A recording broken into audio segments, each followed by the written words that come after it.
Good. All right. It's good.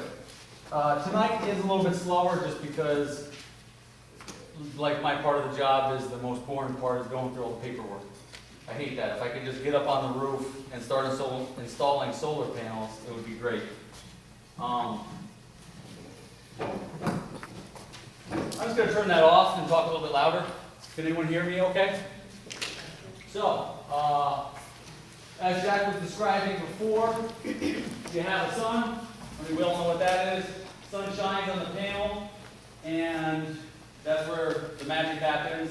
Voila, you have DC electric. DC electric comes to this red and black box, which is your inverter. Changes the DC to AC so we can use it in our homes. And then once we have AC electric, it goes through, you don't have to, but you should install, if you want to do SREC, you should install your own separate meter so you can keep track of exactly what your solar array produces. But then that just goes through your actual electric panel in your house, your main panel in your house. And from there, it distributes either to your house, if you're using electric, say during the day, it's Saturday, morning, the sun's out and shining, you're watching TV, doing some laundry, running the dishwasher, you're using that electric.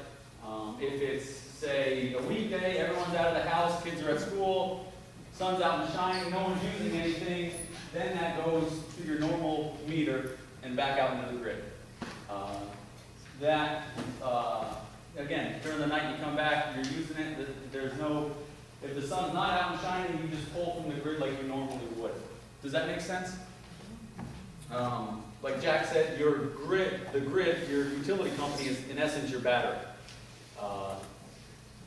Batteries are expensive, batteries cost more money. For this application, we're just doing as simple as we can for people that aren't as familiar maybe with the solar or with the electrical or with anything in general. If you're a hands-on type of guy or girl, you want to get your hands a little bit dirty and do this, great.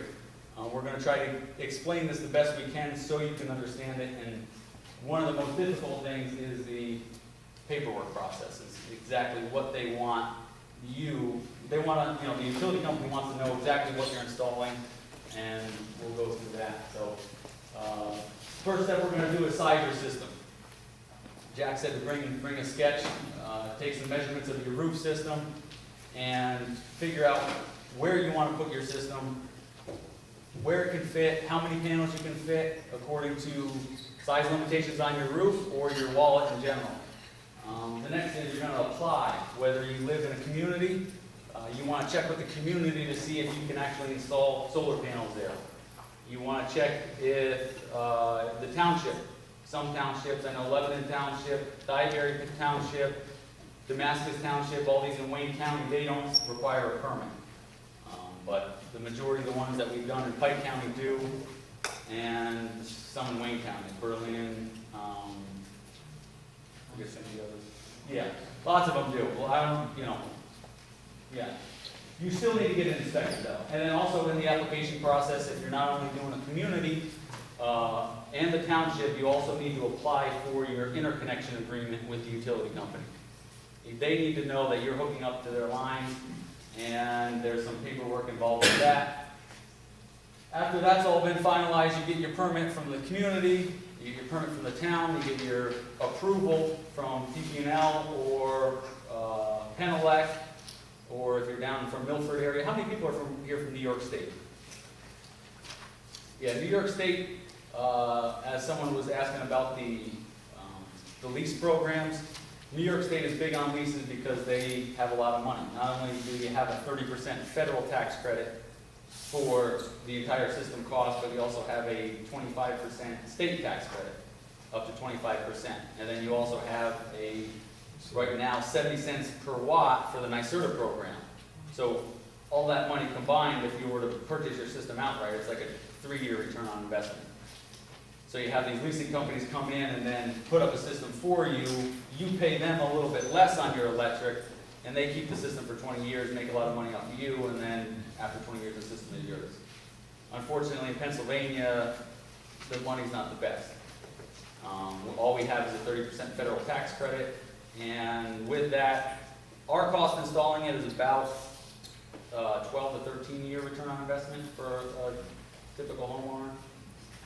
For a larger system, it's usually around $250 to $275 a watt, and then smaller systems around $3 a watt. So once you get all your approvals, then you're gonna go ahead and order your system. That takes about 2 weeks to come in, maybe, a week and a half. Hopefully it comes in and things aren't damaged. As Martin could tell you, that was a little bit of a fiasco, but you know, when it says like fragile on the side and they have these little indicators with the red bulb on it, that if it turns red, it means the shipment's been damaged. You know, the shipping guys don't tend to really care about that at all. So we've had some issues with some damaged goods, but you just look over your stuff, and you know, when it comes in, a lot of times we'll try to deliver it right to your house, so that way you're not worried about, you know, coming meeting us and trucking 20-foot long rails down the road if you only have a Prius or something. You know, it's not going to work out too well.